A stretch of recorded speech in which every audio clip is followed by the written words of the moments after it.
Welcome to my channel. இன்றைக்கி நம்ம பார்க்க போகிற ரெசிபி என்னென்னு பார்த்தீங்கன்னா ஒரு புதிய ரெசிபி தான் இன்றைக்கி பார்க்க போகிறோம்.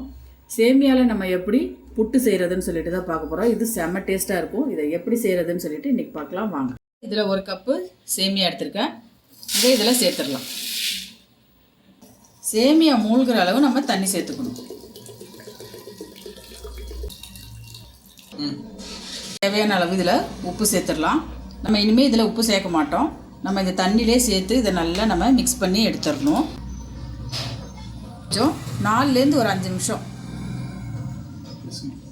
இது ஒரு 4லேருந்து 5 நிமிஷம் நல்லா ஊறணும். நல்லா சாஃப்டாகி வரணும். ஒரு ஓவர் சாஃப்டாகக்கூடாது. இல்லை கொஞ்சமாக சாஃப்டாகி வந்தோடனே இதை நம்ம தண்ணியை ஊற்றிடலாம். 5 minutes later. பாருங்கள், சாஃப்டாகிடுச்சு. இது வந்து ஓவர் சாஃப்ட் ஆகக்கூடாது. நார்மலாக சாஃப்டானா போதும். இதை நம்ம தண்ணி இல்லாமல் வடிகட்டிக்கலாம். ஒரு 5 நிமிஷம் தண்ணியில் வடிகட்டினதுக்கப்புறம் இதை புட்டு எப்படி செய்கிறதுன்னு சொல்லிட்டு பார்க்கலாம். ரெடி ஆயிடுச்சு. அதே மாதிரி தேங்காவும் ரெடி ஆயிடுச்சு. பாருங்கள், இதை நம்ம ஃபில் பண்ணிக்கலாம். இந்த புட்டுக்களால் ஃபஸ்ட்டு தேங்காயெலாம் போகிறதுக்கு முன்னாடி எண்ணெய் லைட்டாக விட்டு அப்ளை பண்ணிக்கோங்க. அப்போ தான் ஒட்டாமல் கரெக்டாக வரும். மூடி போட்டுட்டு ஏற்கனவே நான் வந்து புட்டு பாத்திரம் சூடு பண்ணி வச்சுருக்கேன். இனி இதில் வச்சு வேக வச்சிடலாம்.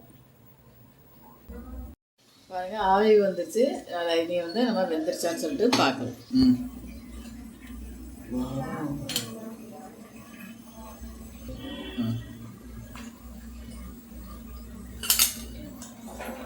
பொறுமை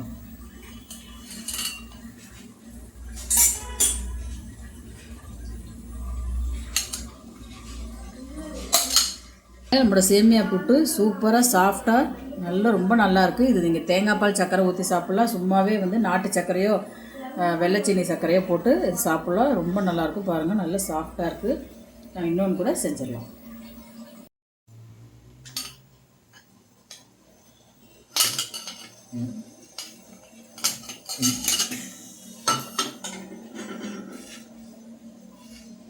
பாருங்கள், நம்மளோட சேமியா புட்டு சூப்பராக ரெடி ஆயிடுச்சு.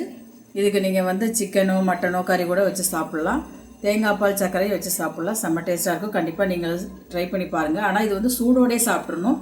சூடாக இருந்துச்சுன்னா கொஞ்சம் ஹார்டான மாதிரி இருக்கும். அதனால் சூடாக இருக்கப்போ நல்லா சாஃப்டாக இருக்குது. ட்ரை பண்ணி பார்த்துட்டு ஃபீட்பேக் சொல்லுங்கள். பிடிச்சிருந்தா லைக் பண்ணுங்கள், ஷேர் பண்ணுங்கள். சானியா கிச்சன் சேனலை சப்போர்ட் பண்ணுங்கள். தேங்க்யூ.